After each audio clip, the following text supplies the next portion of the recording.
என்னடி ஒரு பிரச்சனை? இல்ல நான் சொல்லலான்னு இருக்கேன். திட்டக்கூடாது. திட்டமாட்ட சொல்லு.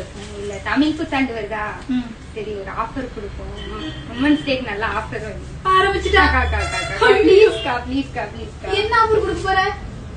இந்த சாரில இருந்து ஸ்டார்ட் பண்ணலாம். சரி சொல்லுங்க, நீங்களே ஏதாவது ஆஃபர். இந்த சாரி 749க்கு குடுக்குறோம்.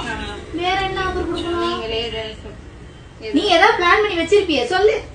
நீங்களே சொல்லுங்க. அம்மாடி முடியலம்மா, உன்னோட ஆக்டிங் முடியல. கொளுத்தி போடு.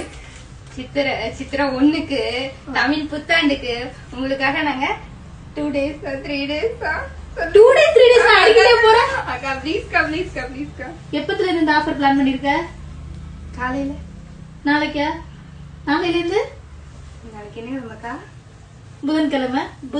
வியாழன் வெள்ளி சனி. வியாழன் வெள்ளி சனி. ஓகே போதும். இதோட ரேட் என்ன? நீங்களே சொல்லுங்க. நீங்களே அப்படி எனக்காக. இல்ல நீ கண்டிப்பா பிளான் பண்ணி வச்சிருப்ப, கொளுத்து. நீங்களே சொல்லுங்கக்கா. நான் நினைச்சிருக்கேன். நீங்க சொல்லுங்க.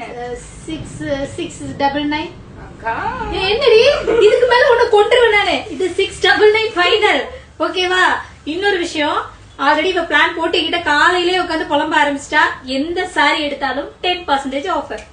என்னைக்கு அப்படின்னா நாளைக்கு, நாளானைக்கு, அடுத்த நாள் 3 நாளைக்கு இந்த தமிழ் நியூ இயர்க்காக இந்த ஆஃபர் கொடுக்க போறோம். லாஸ்ட் டைம் எப்படி விமன்ஸ் டேக்கு 5% ஆஃபரோ அதே மாதிரி இந்த தமிழ் புத்தாண்டுக்கு எந்த சாரி, எனி சாரி சசி ஃபேஷன் பேலஸ்ல பர்ச்சேஸ் பண்றவங்களுக்கு 10% பிளாட் ஆஃபர். சோ இந்த 3 நாள் மட்டும் தான் மேடம் தான் ஹேண்டில் பண்ண போறாங்க. யாருக்கெல்லாம் எந்த சாரி எல்லாம் வேணுமோ ஆர்டர் பிளேஸ் பண்ணிக்கலாம். நிறைய சாரீஸ் கொண்டு வந்திருக்கோம். சீக்கிரம் ஆர்டர் பிளேஸ் பண்ணிக்கோங்க. இல்ல மொபைல் நம்பர் கொடுத்துருக்கேன், அதுல வாட்ஸ்அப்ல கம்யூனிகேட் பண்ணி ஆர்டர் பண்ணிக்கோங்க. சீக்கிரம் ஆர்டர் பண்ணுங்க. வெயிட்டிங். இந்த சாரி வந்து உங்களுக்கு 699 வரும். ஓகேவா? ஓகேக்கா. தேங்க்ஸ்க்கா. தேங்க்யூ.